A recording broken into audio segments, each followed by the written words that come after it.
Have you ever looked at how the super wealthy handle their taxes and just thought, how did they do that? It feels like they're playing a completely different game, with some secret rulebook. But what if I told you that rulebook isn't secret at all, and a lot of the plays in it, you can use them too? Today, we're going to open it up. So let's just get right to the big question. Is the system rigged? Is there really one tax code for most of us and another secret one for the rich? It's a feeling a lot of people have. But is it actually true? Well, the answer is kind of yes and no. See, there's only one official U.S. tax code, but it's written in a way that creates two very different paths. If you're an employee, your path is pretty straightforward. But if you're an investor or a business owner, a whole other set of strategies opens up. These aren't secrets. They're incentives built right into the system to encourage things like starting companies and creating jobs. So in this explainer, we're cracking open that playbook. First, we're going to shift our mindset to really get why these rules even exist. Then we'll dive into some real, concrete strategies for investors, for business and real estate, and even for how you can give to charity in a smarter way. And then we'll wrap it all up by figuring out your next move. Okay, first we need to get one thing crystal clear. We are not talking about tax evasion. That's illegal, period. We're talking about tax avoidance, which is just legally using the tax code the way it was written to lower your bill. Think of the code as a big roadmap of incentives. It's designed to reward people for doing things the government wants to see more of, like investing and building businesses. The real key is just learning how to read the map. So let's get into our first set of strategies. And this is an area where pretty much anyone can start. Investing. Because, being a good investor isn't just about how much money you make. It's about how much of that money you actually get to keep. Look at this number, 0%. In the entire world of taxes, what could possibly have a tax rate of 0? It sounds like a fantasy, right? But I promise you it is a very real, very powerful part of the tax code for investors. This, my friends, is the magic of long-term capital gains. If you hold on to an investment for more than 1 year before you sell it, you get to use these special lower rates. And check this out. If your total taxable income in 2026 is below these thresholds, that's around $49,500 for a single person or $98,900 for a married couple, the federal tax you pay on those profits is literally 0. Nothing. But hey, let's be real, not every investment is a home run. So what happens when you pick a lemon? Well, the tax code has a strategy for that too. It's a way to turn those investment lemons into some very valuable tax-deductible lemonade. The fancy name for it is tax loss harvesting. Here's how it works in 3 simple steps. First, you sell an investment that's down.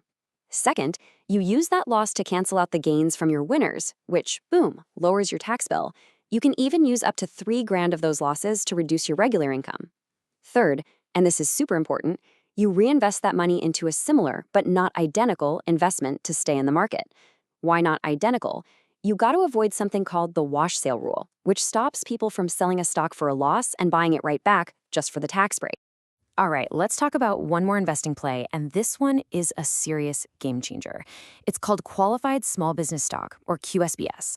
It's tucked away in Section 120 of the tax code, and it's basically designed to supercharge investment in small companies. If you invest in a business that qualifies and you hold on to that stock for 5 years, you can potentially pay 0 federal tax on your gains. And we're talking big numbers here. You can exclude gains up to a whopping $15 million. It's a huge incentive to help fund the next big thing. Okay, let's shift gears. As awesome as those investing strategies are, the tax benefits can even bigger when you go from being an investor to an owner. We're talking about the world of business and real estate, and this is where you find some of the most powerful deductions in the entire tax code. Let's start this section with another wild number, 6,000 pounds. Why in the world would the IRS care how much your car weighs? Well, it's all because of Section 179, a part of the tax code that encourages businesses to buy heavy equipment. And if your business vehicle weighs over 6,000 pounds, the IRS basically says, yep, that's heavy equipment, and that unlocks a massive potential tax write-off. And we're not just talking about dump trucks either. Look at this list. A ton of popular SUVs easily clear that 6,000-pound mark. The benefit is huge. For a vehicle bought in 2025, a business owner could potentially deduct over $31,000 of the cost in the very first year. I mean, that is a massive immediate tax savings just for picking the right vehicle for your business. Next up, real estate. Usually owning a rental property is what's called a passive activity. That means you can only use its losses to offset other passive income. But there's a giant exception for short-term rentals. If the average stay in your property is 7 days or less, and you're actively involved in managing it, what the IRS calls material participation, it can be treated like a normal business. This is huge because it means you can use losses from that property to directly lower the taxable income from your day job. Now for a classic tool for building wealth in real estate, the 1031 exchange. Basically, it lets you sell an investment property and just kick the tax can down the road, maybe forever, as long as you roll the money into a similar property. The timelines are super tight. You've only got 45 days to find a new property and 180 to close. But just imagine selling a property that's doubled in value, then taking that entire amount, tax-free, and putting it into something even bigger. You can see how this lets wealth just compound like crazy over time. All right, for our last section, let's look at an area you might not expect to have a tax playbook: giving to charity. It turns out how you give can be just as important as how much you give. It lets you boost your impact and your tax savings all at the same time. One of the most popular tools for this is the Donor Advised Fund, or a DAF. The easiest way to think about it is like your own personal savings account just for charity. You put money or other assets in, and then you can send that money out to your favorite causes whenever you want.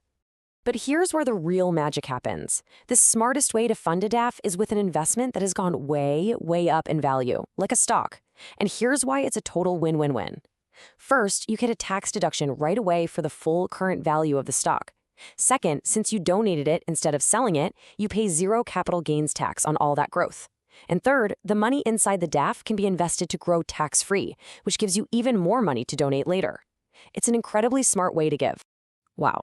Okay, we have covered a lot of ground here, right? From investing smart to owning a business to strategic giving. And what we've seen is that these aren't really loopholes. They're incentives. They're just the rules of the game. So the real question now is, how do you start playing? Let's do a super quick recap of the key plays. For your investments, really pay attention to holding for the long term and using tax loss harvesting. If you've got a business, definitely look into powerful deductions like Section 179 for vehicles. For real estate, get to know the game-changing power of short-term rentals. And for your giving, a donor-advised fund can help you give more and give smarter. At the end of the day, the tax code isn't some big secret. It's a language. It's the language the government uses to spell out what it cares about: investment, building businesses, and innovation. And look, like any new language, it can seem really intimidating at first. But you don't have to be a master to start speaking it. The only question is, are you ready to start learning? Thanks for tuning in.